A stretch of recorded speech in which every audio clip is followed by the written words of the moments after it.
Rita, bienvenida, buenas tardes, ¿cómo va? Buenas tardes, es un gusto estar con ustedes acá y soy secretaria general en el ámbito de Santa Fe, en el orden nacional soy secretaria adjunta. Bueno, no es poco una trayectoria desde el comienzo de la democracia en un ámbito tan especial como el sindicato de amas de casa. Con todos los cambios que ha habido, políticos, militantes, y dentro de esas dos vertientes, un montón más.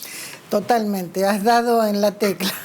No es poca cosa, pero además es muy fuerte porque el Sacra atravesó todas las crisis de estos 41 años ya de democracia. Hoy, justo 10 de diciembre, es un día que se presta para que uno reflexione un poco sobre el valor de la democracia hoy en riesgo.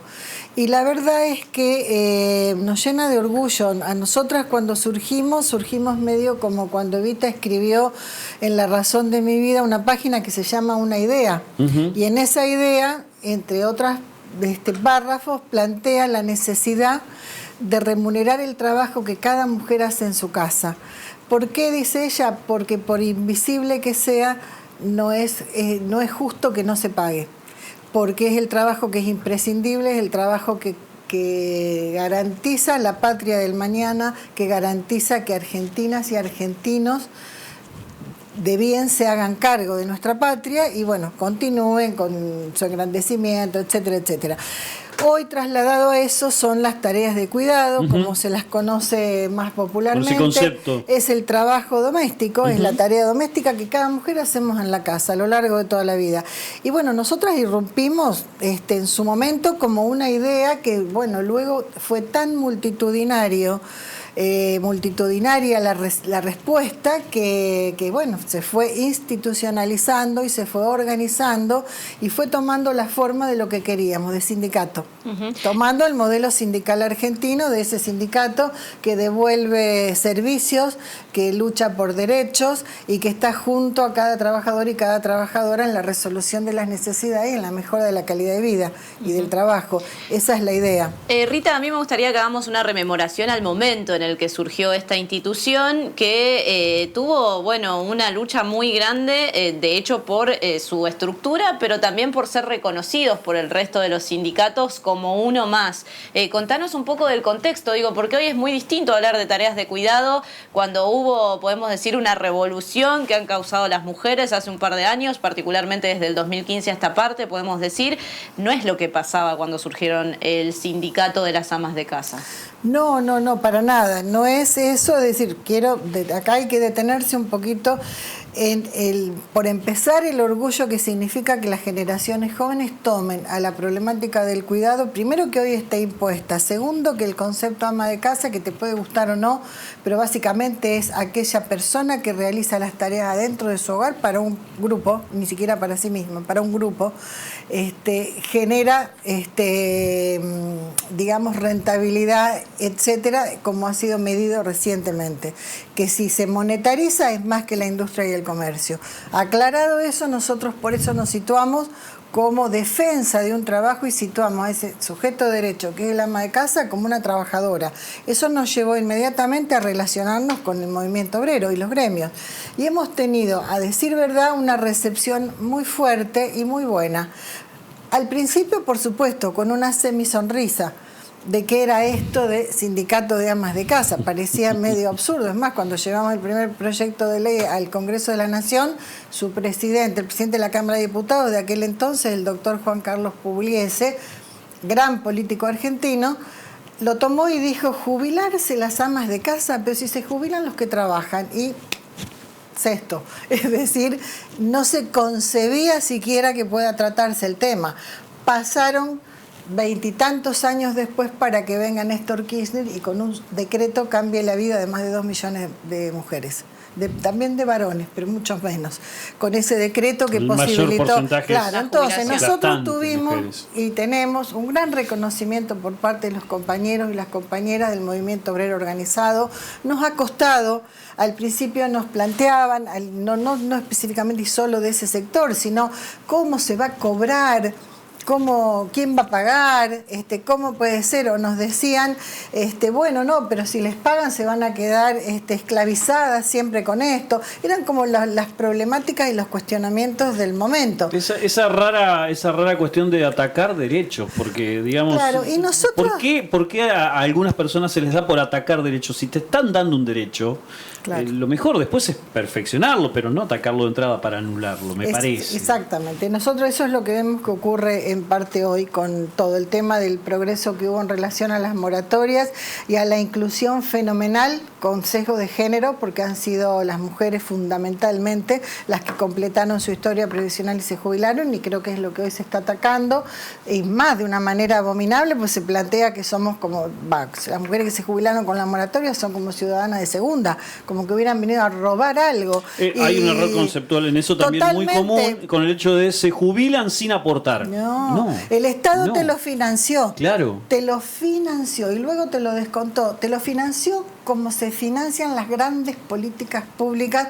y las grandes políticas destinadas al crecimiento y al desarrollo que estás cobrando de las personas. Exactamente. Como hoy día, y hay que decirlo, sale una línea de crédito del Banco Municipal de Rosario, que la auspicia el gobierno de la provincia, destinada a ayudar a los inquilinos.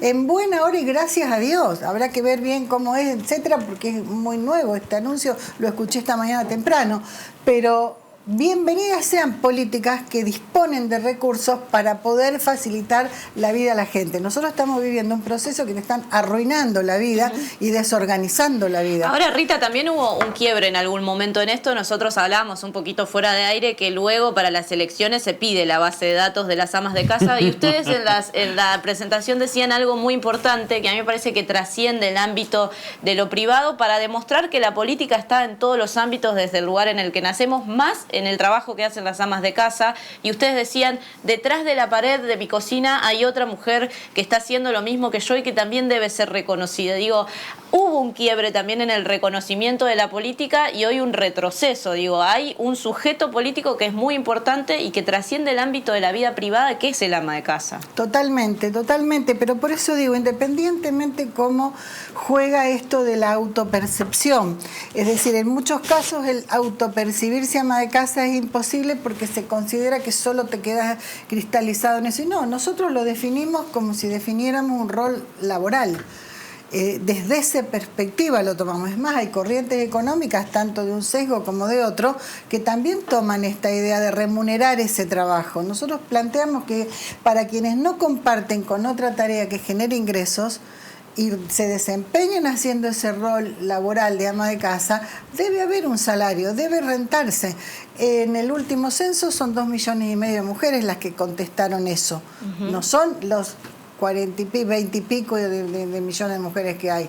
Es solo 2,5 millones que plantearon que se autoperciben y que cuando te plantean cómo vos te declarás frente a tu actividad y demás, ama de casa sin percibir otro ingreso. Entonces, claro que nosotros bregamos porque eso empiece a reconocerse. Y una cortita, digo, ¿cómo sienten ustedes esto de que otros sectores que representan también el trabajo de cuidados o la economía informal, como se llama, hayan sido reconocidos con personería gremial y que aún el SACRA no pueda contar con esa personería gremial? La diferencia es porque la UTEP, que es a quien te estás refiriendo, o a las economías populares o a la economía social, se plantean sobre una base monetaria, es decir, se plantean sobre la base de una remuneración. Puede ser poca, mucha, mala, pero hay una remuneración.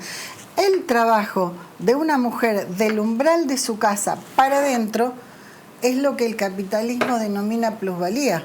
Ganancia. ¿Por qué? Porque no solo no lo paga, sino que lo ignora. Y es el trabajo que es fundamental para que se sostenga la organización social. Entonces, en la medida que es adentro de tu casa, se invisibiliza. ¿Y por qué? Porque cuando se lo monetarizó, como decíamos al principio, y esto lo hizo el INDEC en el año 2020, el año de la pandemia, resultó que la sumatoria de horas de todas las mujeres declaradas como amas de casa o la hora que las personas le dedicamos al trabajo de cuidado y doméstico, multiplicadas por lo que vale la hora de una trabajadora de casa particular, es muchísimo más dinero que el que produce la industria y el que produce el comercio. Y en la pandemia esto trepó 6 puntos más todavía, llegando al 21,6 del Producto Bruto Interno nacional argentino, o sea, de lo que producimos 21,6%. Eso está escrito en el informe del INDEC del año 2020. Te iba a preguntar dos cosas específicas como para terminar la nota. Una era esa, cómo se monetarizaba algo que habías dicho al principio. 21,6%, para tener una idea y como para tener también una... Porque en la pandemia se multiplicó el trabajo. Exacto. Y no solo eso, pero lo que se pide para educación del Producto Bruto Interno es el 6,5%. Es decir,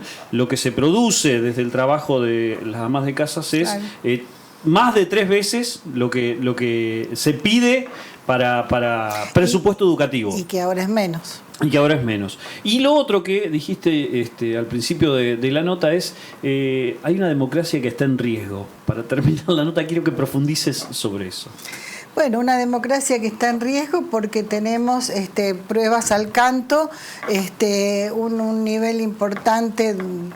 Por ejemplo, diputados que venden, alquilan o no sé qué con su voto porque cambia en horas de una manera, claro, su voluntad no está representando lo que la gente depositó en ellos al momento de votarlos.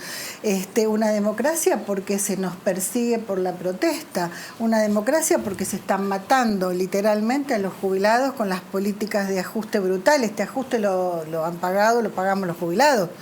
Fundamentalmente, casi el 40%, 34%, creo que dicen algunos economistas, y se vuelve invivible y además peligrosamente invivible la situación, inclusive con los jóvenes, de persecución que vemos a veces hacia los jóvenes, la persecución que se anuncia hacia las diversidades, hacia las diferencias de origen sexual.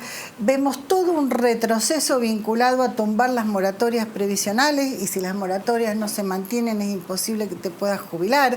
Derechos que van quitando libertades, porque quien no tiene autonomía económica no puede decidir sobre su vida. Y la verdad es que nosotros aspiramos a que las mujeres tengan un ingreso económico para que puedan decidir la suerte de su vida. A veces les va la vida en eso cuando hay situaciones de violencia.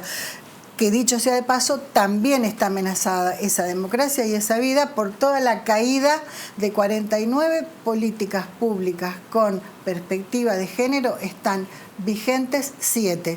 18 están semimuertas en vías de extinción y 27 desaparecieron. De todas las políticas que la Argentina tenía destinadas a mejoramiento de la condición de vida de las mujeres y diversidad en algunos casos. Entonces, es como para pensar en qué democracia estamos teniendo, qué sociedad estamos construyendo, y es lo que uno, renueva su compromiso diario en función de que esto mejore. Rita, muchas gracias por tu tiempo. Gracias a ustedes.